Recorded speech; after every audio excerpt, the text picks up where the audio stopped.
नमस्कार। जब भी हम तीसरी आंख यानी त्रिनेत्र की बात करते हैं तो सबसे पहले भगवान शिव का ही ध्यान आता है ना? लेकिन ये सिर्फ एक पौराणिक कहानी नहीं है। ये एक बहुत ही पावरफुल कॉन्सेप्ट है जिसके पीछे गहरे आध्यात्मिक और यकीन मानिए वैज्ञानिक रहस्य भी छिपे हुए हैं। तो चलिए आज इन्हीं रहस्यों से पर्दा उठाते हैं। तो सबसे बड़ा सवाल यही है कि ये जो तीसरी आंख है, ये बस एक मिथ है, एक कल्पना, या फिर ये हमारे अंदर ही छिपी हुई एक ऐसी रियल ह्यूमन पोटेंशियल का प्रतीक है जिसे हम ना सिर्फ समझ सकते हैं बल्कि शायद उसे जगा भी सकते हैं। इस गुत्थी को सुलझाने के लिए चलिए सबसे पहले इसकी स्पिरिचुअल साइड को समझते हैं। आखिर हिंदू फिलॉसफी में त्रिनेत्र का असल मतलब क्या है और यह हमारे एग्जिस्टेंस के बारे में क्या बताता है? देखिए, योगिक ट्रेडिशन में तीसरी आंख का सीधा कनेक्शन है आज्ञा चक्र से। ये वही छठा मुख्य चक्र है जो हमारी दोनों भवों के ठीक बीच में होता है। इसे ही अंतर्ज्ञान मतलब हमारी इनर वॉइस, हमारी गट फीलिंग और सही फैसले लेने की ताकत का सेंटर माना जाता है। और हाँ, यहां एक बात काट बांध लेनी चाहिए।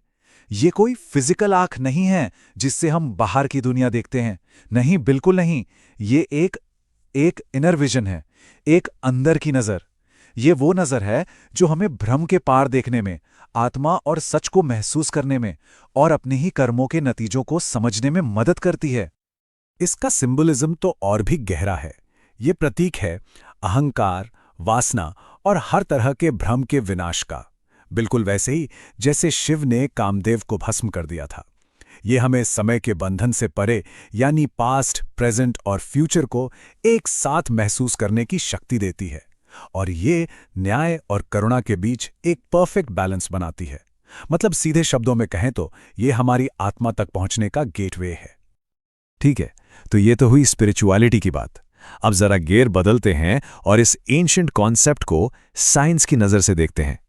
क्या हमारे शरीर में, हमारे दिमाग के अंदर सच में ऐसा कुछ है जो इस तीसरी आंख वाले स्पिरिचुअल आइडिया से मेल खाता हो?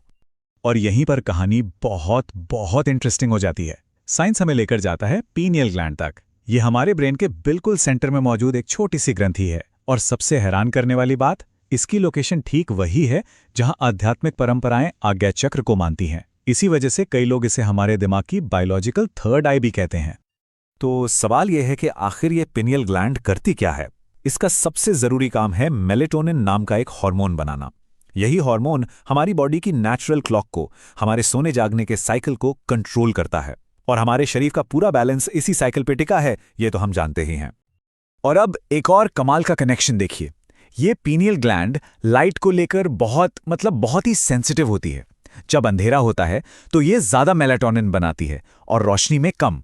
अब याद कीजिए क्यों ज्यादातर स्पिरिचुअल प्रैक्टिसेस जैसे कि मेडिटेशन में कम रोशनी या अंधेरे पर इतना जोर दिया जाता है। सीधा कनेक्शन है।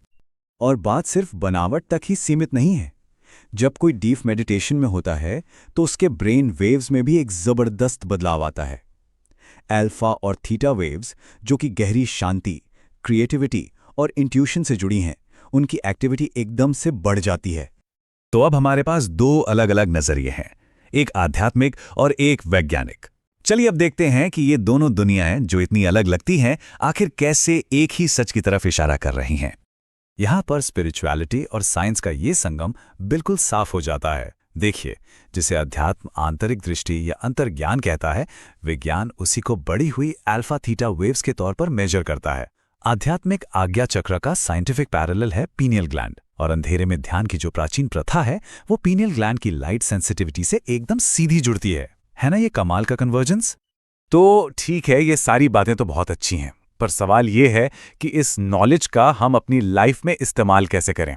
चलिए अब कुछ प्रैक्टिकल तरीकों पर नजर डालते हैं जिनसे इस अंदरूनी क्षमता को जगाया जा सकता है। इस अवेयरनेस को जगाने के लिए ये 5 सिंपल प्रैक्टिसेस बहुत काम आ सकती हैं। पहला है ध्यान। रोज बस 10 से 15 मिनट अपनी भौं के बीच फोकस करने से शुरू करें। दूसरा है मंत्रा। ओम नमः शिवाय या सिर्फ ओम का जाप मन को शांत और केंद्रित करने में मदद करता है। तीसरा है अनुशासन। पूरी नींद लेना और खासकर रात में स्क्रीन लाइट से बचना, क्योंकि ये सीधा पीनियल ग्लैंड को अफेक्ट करती है। चौथा है सात्विक खाना, यानी हल्का और सादा भोजन। और पांचवा है साक्षी भाव। मतलब किसी भी बात पर तुरंत रिएक्ट करने की जगह रुक कर, समझ कर रिस्पॉन्ड करना। ये छोटे छोटे बदलाव भी एक बड़ा फर्क ला सकते हैं। तो कुल मिलाकर बात यह है कि तीसरी आंख कोई डरावनी या काल्पनिक चीज नहीं है। ये एक मैप की तरह है, एक नक्शा जो हमें ह्यूमन कॉन्शियसनेस के एक गहरे लेवल तक पहुंचने का रास्ता दिखाता है। एक ऐसा रास्ता जिसे आज अध्यात्म और विज्ञान दोनों ही रिकॉग्नाइज कर रहे हैं। और ये सारी बातें हमें एक बहुत ही गहरे सवाल के साथ छुड़ जाती हैं। अगर हजारों साल पुराना ज्ञान और आज का मॉडर्न साइंस दोनों एक ही दिशा में, एक ही इनर पोटेंशियल की तरफ इशारा कर रहे हैं, तो जरा सोचिए हमारे अंदर और क्या क्या खोजने की संभावनाएं छिपी हो सकती हैं।